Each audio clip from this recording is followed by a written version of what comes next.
इस वक्त हमारे समक्ष है institute of clinical endocrinology diabetes care unit के संचालक डॉक्टर सुनील अंबुलकर, जो कि एंडोक्रोनोलॉजिस्ट एंड डायबिटोलॉजिस्ट है। सर नमस्कार जी। सर, हम आपसे ये जानना चाहेंगे, जो पोस्ट कोविड सीनियर में देखा गया कि काफ़ी जो डायबिटीज़ पेशेंट हैं उनमें लो इम्यूनिटी की वजह से या अनकंट्रोल ब्लड शुगर की वजह से उनमें काफ़ी वृद्धि हो रही है। तो इस संदर्भ में आप एक डायबिटोलॉजिस्ट हो, तो आपका क्या एनालिसिस है, उस बारे में हमारे दर्शकों को आप बताइए। देखिए, कोरोना से आप सब लोग जूझ रहे हैं। कोरोना में जो इन्फेक्शन होता है उसका बॉडी पे स्ट्रेस होता है, वो स्ट्रेस से भी ब्लड शुगर बढ़ता है। कोई भी पेशेंट अस्पताल में मरीज में भर्ती होता है तो उसका भी स्ट्रेस रहता है। और कुछ कोरोना पेशेंट्स को स्टीरॉयड नाम की दवा दी जाती है, उस स्टीरॉयड से भी काफ़ी ब्लड शुगर बढ़ जाता है। तो ये 3 कारण मुख्यत्व है कि डायबिटीज़ बहुत बढ़ के आया है। और ये डायबिटीज़ के लिए फिर कंट्रोल करने के लिए ब्लड शुगर की मात्रा एक लिमिट के ऊपर रही तो आपको इंसुलिन लेना पड़ेगा। इंसुलिन लेने के प्रमाण है, आप पेशेंट एडमिटेड है, पेशेंट का खाना पीना ठीक है, तो खाली पेट 120 के नीचे, खाने के 2 घंटे बाद 160 के नीचे आप इंसुलिन थेरेपी से उसका उपचार कर सकते हैं। इसको मल्टीपल डोज इंसुलिन थेरेपी ऐसा बोलते हैं। कोरोना में ब्लड शुगर बढ़ने के कारण आपने सुना होगा white fungus, black fungus, mucormycosis नाम का एक फंगस है। यदि आप ब्लड शुगर कंट्रोल में नहीं रखते हैं तो ये म्यूकरमाइकोसिस के इन्फेक्शन बढ़े हैं। म्यूकरमाइकोसिस एक सैप्रोफिटिक इन्फेक्शन है। जो पेशेंट के ब्लड शुगर बढ़े हैं, जिनको कीटोस ज़्यादा है, उनमें यह फैलता है और मुख्यतः साइनसेस, आँख, ब्रेन, लंग्स और शरीर के अन्य विभिन्न अंगों में यह फैलता है। इसकी जानकारी लेना, बहुत शुरुआत में इसका डायग्नोसिस करना और प्रॉपर तरीके से ट्रीटमेंट करना, तो इससे आप बच सकते हो, नहीं तो ये पेशेंट के लिए घातक भी हो सकता है। कोरोना के सिनेरियो में ये भी देखा गया है कि हार्मोन्स का भी काफ़ी डायबिटीज़ पे असर होता है। हाँ, होता है ना, गहरा इम्पैक्ट होता है। आप एक एंडोक्रोनोलॉजिस्ट भी हो, तो आपका क्या विश्लेषण है उस बारे में बताइए। देखिए, insulin is only anabolic hormone in the body. एक ही एनाबॉलिक हार्मोन है कि जो कि ब्लड शुगर की मात्रा कम करता है। बाकी rest of the hormones are catabolic hormones, they are counter regulatory to insulin, जैसे कि कॉर्टिसोल, ग्रोथ हार्मोन और sympathetic adrenaline and non adrenaline. ये हार्मोन शरीर की मात्रा शुगर की मात्रा बढ़ाते हैं। और इन्फेक्शन में, कोरोना में, म्यूकरमाइकोसिस में इनकी मात्रा बहुत बढ़ चुकी है। तो ये स्ट्रेस के कारण बढ़ता है।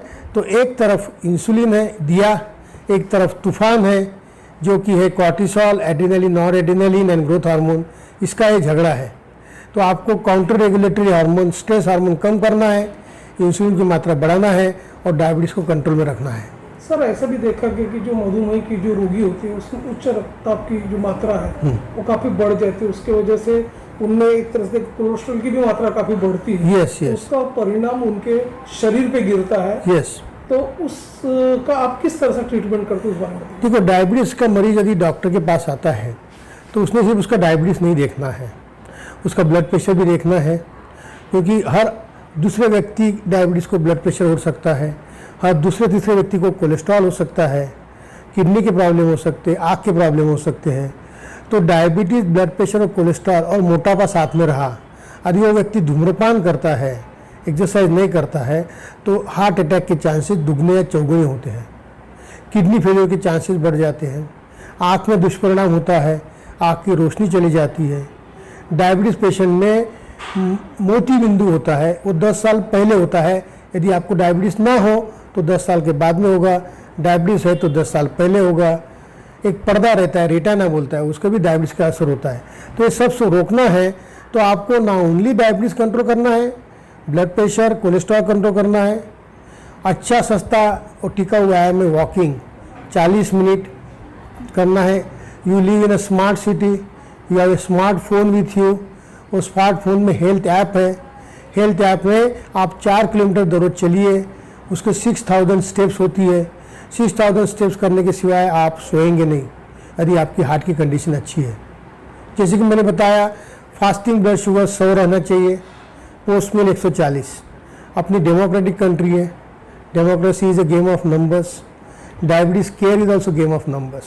अम्बुलकर सर जी, आप क्या कहोगे कि देखा गया कि जो यंगस्टर्स हैं, यस काफी वर्क फ्रॉम होम जो कल्चर शुरू है, उसमें देखा गया कि इनकी जो बैठी जीवन शैली है, हाँ। असंतुलित आहार विहार, यस तो उसका इम्पैक्ट कितना गिर रहा है? बहुत ज़्यादा सही बोल रहे हैं आप देखो एक्सरसाइज नहीं करते, कोरोना काल में बाहर नहीं गए, आपने टीवी चालू किया, मोबाइल चालू किया, घंटों घंटों टीवी के सामने बैठे, माता जी को बोले मुझे भूख लगी है, तो माता जी आपको खाना टीवी के सामने देती है, मोबाइल के साथ खाते हो, ज़्यादा खाना होता है, कैलोरी इंटेक ज़्यादा होता है, कैलोरी आउटपुट कम होता है, एक्सरसाइज नहीं होता, डायबिटीज़ बढ़ गई।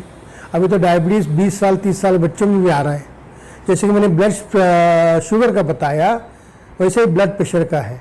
आप खड़े होकर आपका ब्लड प्रेशर 130/80 चाहिए, ये भी एक नंबर है। कोलेस्ट्रॉल की मात्रा 200 के नीचे चाहिए, total cholesterol, bad cholesterol.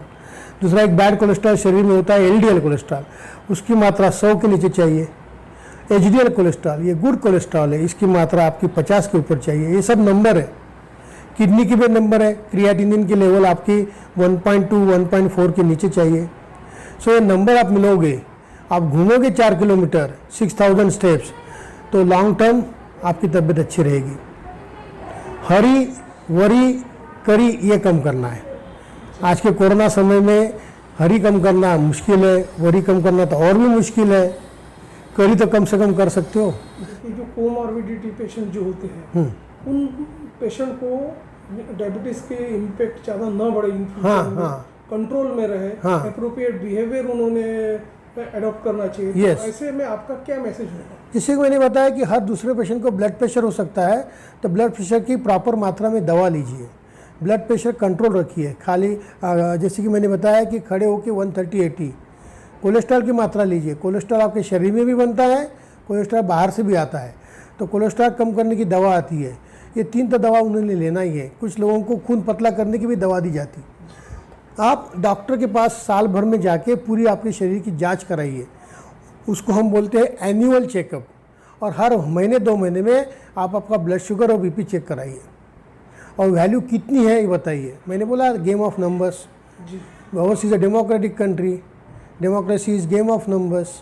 Diabetes, blood pressure and cholesterol care is also game of numbers. आप नंबर मैच करिए, भगवान की दया से आप अच्छी जिएंगे।